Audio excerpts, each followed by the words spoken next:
Hey everybody, Matty Ice here. Before we get started with the video, I just want to let you all know that I am now streaming on Twitch, and if you want some help with any in-game content such as raids, dungeons, grandmasters, all you have to do is follow me there, and I'd be more than happy to help take you through. I often invite my chat into those activities. So yeah. Bungie just released a Arc 3.0 memo detailing a lot of the changes, and I wanted to go over all those that are covered in that article at a high level and also kind of give my thoughts on it. So that article discussed the new supers, ability changes, as well as the aspects and a couple of the fragments. So again, I'm not going to cover these in detail. I will link the article below in the description. I just want to give you a quick overview of my thoughts. So starting with what's available to all the classes and the new Arc verbs, all classes will now have ionic traces, which when collected provide ability energy to all of your abilities. This was something that was previously only available to Warlocks, and the three verbs are now Amplified, Blind, and Jolt, which are pretty much exactly what they sound like. Amplified allows you to run faster and supercharge other abilities, Blind is just like blinding grenades, and Jolt is like a chain lightning debuff where enemies will shock other enemies near them. So with that done, let's start with who I believe turned out the most positive with these changes and who definitely needed it the most, and that would be Hunters. Hunters now have two super options. They've got the standard pole dancer, who can twirl and reflect oncoming shots, or the new super option, which I'm guessing that 99% of Hunters are going to want to use, and that's what I'm calling the Fanatic option. I call it that because the super reminds me of what the Fanatic's area of effect lightning attack is, where you throw your pole-like spear into an enemy or into the ground. It has a big lightning effect and damages anything in the area with like a lasting, lingering AoE. So for the Hunters, the three aspects I'll show on screen.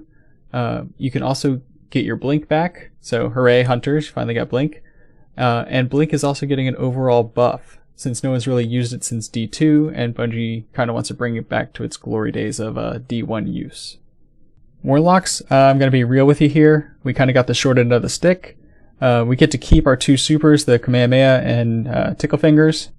But now Tickle Fingers has Blink and Landfall built in, which I still don't think is totally enough to warrant using it. But we'll see.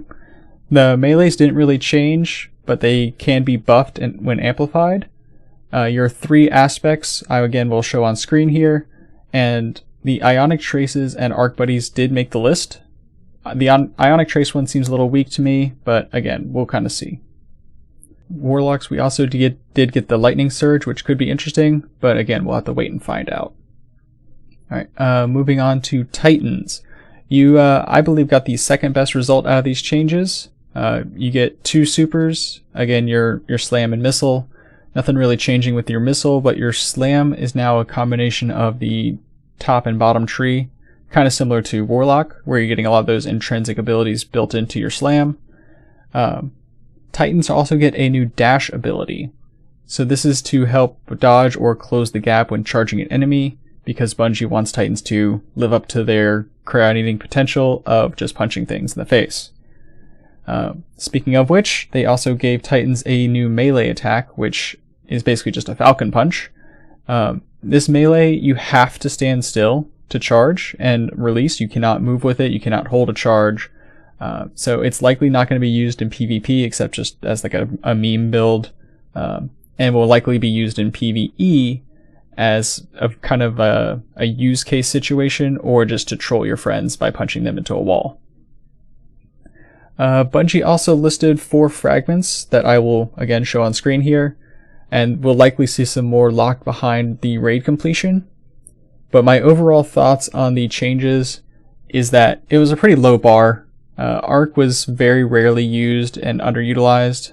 It was pretty much just Thunder Crash to big burst damage some bosses. But for the most part, it needed a lot of changes. I still think Warlock is a bit too weak. It just seems to be an ability spam style build.